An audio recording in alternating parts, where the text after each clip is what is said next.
Welcome to BIV Today, the daily podcast from the newsroom. Well, actually, it's not the newsroom today, it's the outdoors of business in Vancouver. I'm Kirk LaPointe, publisher and editor-in-chief. John Horgan signaled Tuesday that he was leaving his position as BC Premier in the fall. He's set off, of course, in motion, a new leadership race that will get going quite quickly.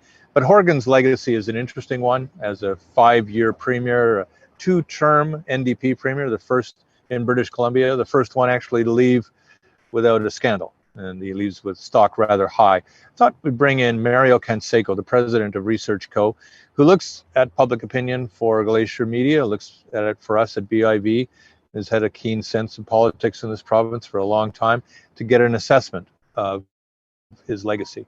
Good to see you, Mario. Good to see you too, Kirk. Let's touch, let's touch the positives with John Horgan first. Where you think actually he measured up quite well and what the public felt he measured up quite well in doing. Well, he managed to lead the province through the pandemic with a very high approval rating, one that they turned into an opportunity to have a majority government in October of 2020 that was materialized. Somebody who knew when to step aside when it came to talking about issues related to health and how the pandemic should be managed. We didn't start the year assuming that the premiers of Alberta and BC would be different ones by the end of it. And the circumstances under which they are both leaving are very different. Jason Kenney losing control of his caucus, people getting very desperate because of the way he was managing COVID-19, and John Horgan essentially leaving, and a lot of residents continuing to be happy with the way the COVID-19 pandemic was managed. So I think that is definitely part of the legacy that he will leave, the opportunity to continue leading British Columbia, getting a majority government in the process, and ensuring that people, even who didn't vote for his party, were happy with how he was doing things. Yeah, most politicians don't understand when to leave. And of course, there are other circumstances for John Horgan. The second bout of cancer, he's cancer-free now. He's 63 years old. He clearly wants some other priorities in his life. But how significant is it that a political leader actually gets to depart when he or she are not in disfavor? Well, it's completely uncharted territory for anybody who's been in this province only in this century. The way Gordon Campbell left office, the way Christy Clark left office, were very different from what we witnessed yesterday and what we'll continue to witness for the next few weeks. It's not as if the labors of government are gone. You know, there's labor strife, there are certain decisions that need to be taken. And I think part of what made this more compelling is the fact that he was able to bridge two very different caucuses, if you will. There's a very staunch pro-union NDP voter, and there's also a very environmentally friendly NDP voter, and many of them might be dissatisfied with certain decisions that were taken.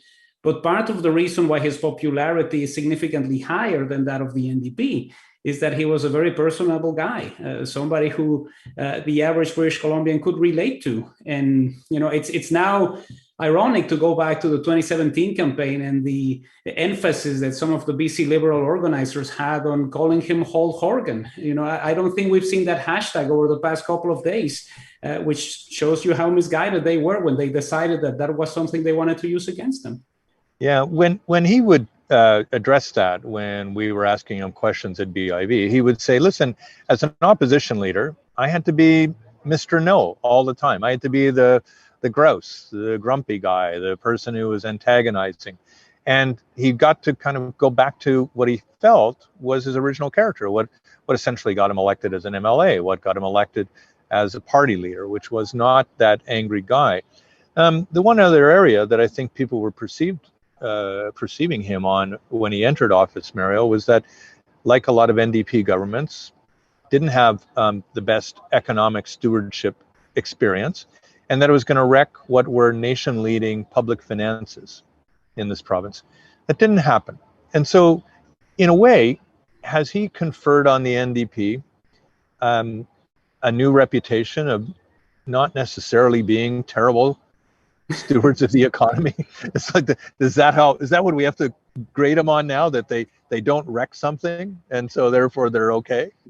Well, I think there was an expectation, particularly from the BC Liberal voter, that things were not going to be as great under an NDP government. The numbers really haven't changed that much. Obviously, we continue to see challenges on the housing front, and with a lot of confusion about what COVID-19 could bring in the future. But I think there was an expectation that this was going to be a lost cause, that this government would implode within the first couple of years, that there would be strife between the Green Party and the NDP, and that the economy would not do as well. And I think part of the reason for this is that Horgan's two predecessors certainly helped pave the way for that. The healthcare system did not collapse in the early stages of the COVID-19 pandemic because of Adrian Dix, and the economy was managed very well by Carol James. So this shows you what unity within a party can bring you down the road once you form the government. It should be a lesson for other political parties, where people cannot wait to stab the losing leadership candidates in the back and hope never to see them again. Now, you can take a look at the perspective that the economy wasn't wrecked. It didn't have to be fixed, but it wasn't really wrecked. But if you're an environmentalist in this province, you would be looking at the NDP administration and saying, not exactly a full-fledged success. Double down on Site C. Certainly backed the LNG project, kind of fought the pipeline, but in the end said, okay, it's going to get built. I mean, we can't do a whole lot more about that. And of course, the old growth forest issue that I think still is lingering there for the party. On the environmental front, can this NDP government be deemed a failure? Well, it would be for people who vote with the environment as their only cause that they are concerned about. I think there's definitely a sense from those who didn't want to see Site C happening that they were misled by the government. There were so many expectations about how the government would behave when it came to the Kinder Morgan pipeline back in April of 2018. And the reality is that public opinion was shifting more towards jobs and a little bit away from the environmental concerns. And I think the government read that very well and decided to go with that, to take the hit as far as the criticism that was coming from the environmental front, but also knowing that there were ways in which they could make it up to them. One of them is the initiative related to phasing out fuel vehicles in the next 2 decades. It's something that the environmental voter reacted very well to, and they want to see it happening. But I guess, part of the problem is that you win some and you lose some. This is one of the reasons why the Green Party has not formed the government alone in any jurisdiction anywhere on this planet. It's very complicated to do something like that and to promise that you're going to deal with this issue as the number one concern when there are so many other things that also need to be taken into consideration. Now back to the economy, because in as much as people could say, well, we didn't run deficits, we didn't lose credit ratings, we managed to be still a nation leader when other provinces were having their difficulties. No one can accuse the NDP though of actually building a growth economy, an economy that actually is going to build itself larger. Having said that, again, have they moved themselves sufficiently into the center left in order to position themselves for their next leader to be that kind of person who actually thinks about generating prosperity, a larger economy, a more competitive economy? Or is John Horgan the guy who did it and the next person won't do it? Well, I think one of the major questions that we need to look into as we prepare for the next election is what is going to happen with the voter that emerged in the 2020 election, which I like to describe as the Trudeau-Horganite, people who voted federally for the Liberals in 2015 and 2019 and voted provincially for the NDP in 2020. Part of this is pandemic management, of course, but it's also the fact that you have people who are no longer looking at the BC Liberals, or whatever their name is in the next election, as the de facto home of the federal Liberal voter.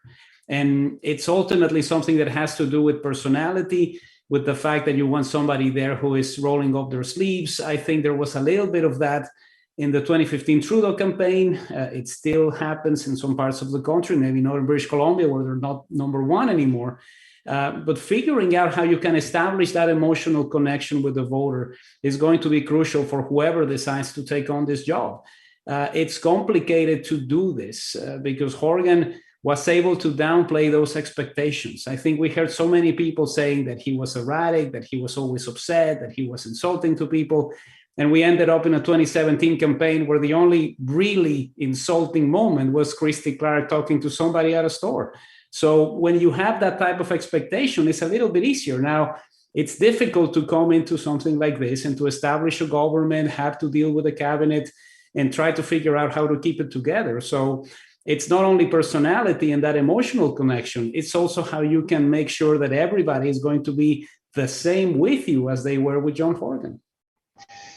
Trying to preserve culture for any successful political party is, of course, a great challenge. And the NDP have a bit of a cultural challenge on their hands now. Here's a guy who was quite well liked. People who didn't even vote for him still liked him, as you put it. He was the premier that everybody wanted to have a beer with, right? And so how important is it that the party tries to translate that culture that John Horgan created in this party of the likable premier who can still say some difficult things to you? How important is that, do you think, in choosing another leader? Well, I think it's essential, more than anything, because it was a little bit easier for Horgan to do this in 2017. People were starting to get a little bit tired of the Liberals. It was significantly easier to do this in 2020 because the contrast with Andrew Wilkinson was just staggering.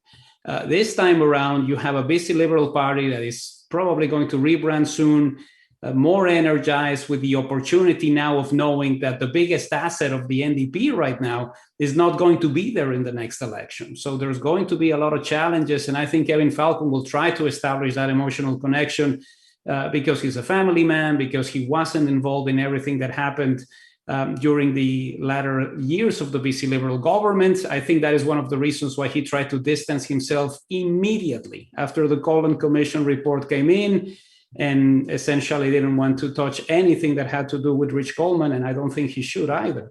But ultimately, it's difficult for the NDP to try to reestablish around a particularly popular persona. And parties usually go through very different moments when they go through something like that. You know, Scott Moe in Saskatchewan comes to mind. Yes, they've won elections, but he doesn't have the gravitas that somebody like Brad Wall had. So you could still win the election, but the level of criticism is going to be there. A little bit easier to do in Saskatchewan, where the NDP hasn't really been successful.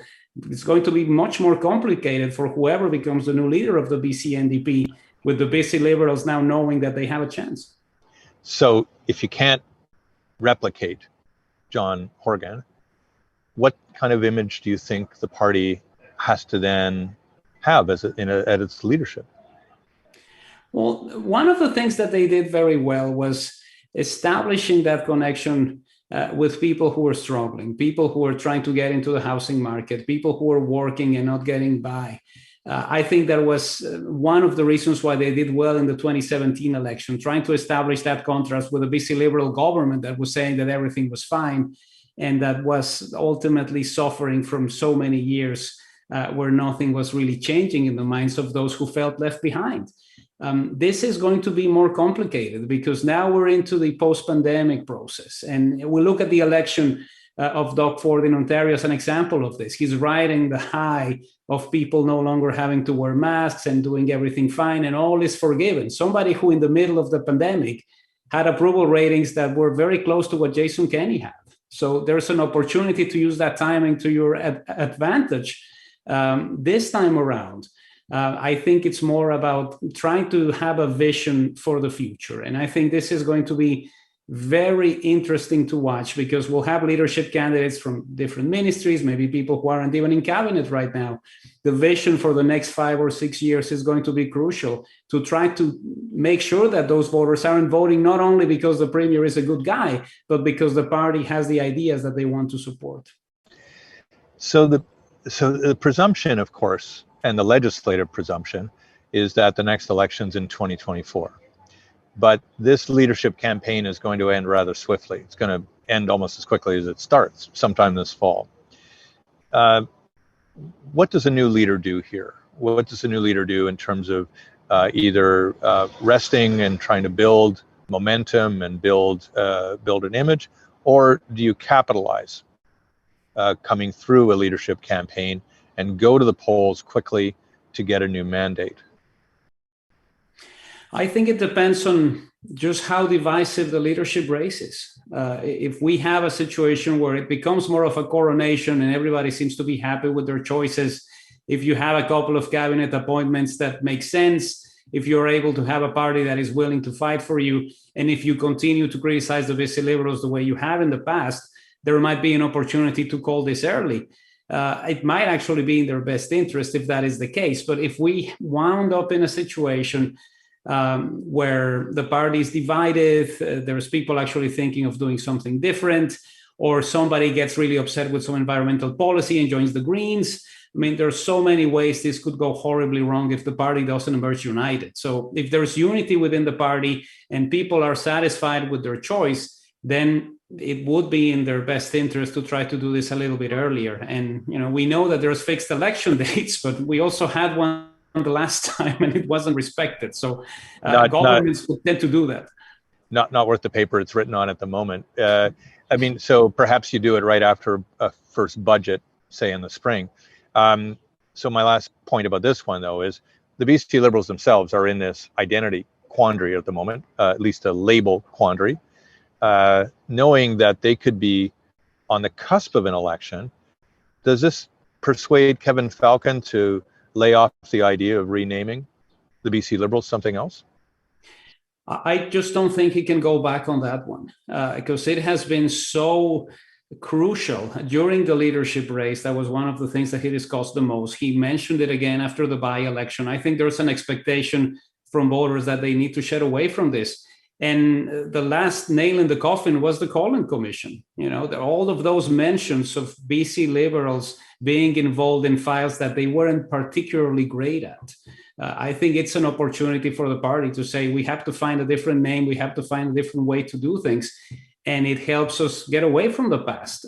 It's, in a strange way, it's what the Saskatchewan party did. Of course, they can't take the BC party name that easily. But it gives you an opportunity to say, we stand for all of these things, but not with the people who are known as BC Liberals and who were the main protagonists of the BC Liberal Party during 16 years. So they'll rename themselves the Horgan BC Liberal. Anyway, but last question on this one. So what is important now for somebody like Kevin Falcon? He is, after all, he now is the sitting party leader, as an opposition leader. He now doesn't have a government leader to come at all the time, but he has a population that has a little bit of a space here to hear him when it's not hearing the premier of the province. What does he have to do now in the next number of months? Grow the base, not geographically. I think that was one of the problems in the 2020 election. The expectation that certain vast areas of the province were going to continue to vote BC Liberal. The housing crisis has made a lot of people move away from Metro Vancouver into the Fraser Valley, bringing different values and different views. So it's no longer your, Bible-carrying voter who is going to be happy to vote BC Liberal no matter what. You need to be able to connect with a younger generation of voters. And one of the ways to do that is to talk about issues that they care about. Nobody has actually championed the housing file that much. There's a lot of discussions, especially in the latter stages of the BC Liberal government. All this talk about red tape and bureaucracy reduction, that does very little for a voter in his late teens or early 20s who is looking for a way to make the most out of his paycheck. And that is the kind of voter that looks at the NDP and says, these people are going to help me. Making sure that there's a building permit available within 48 hours is not going to get my vote. Good conversation as always, Mario. Really appreciate your help today. Thanks for joining us. My pleasure.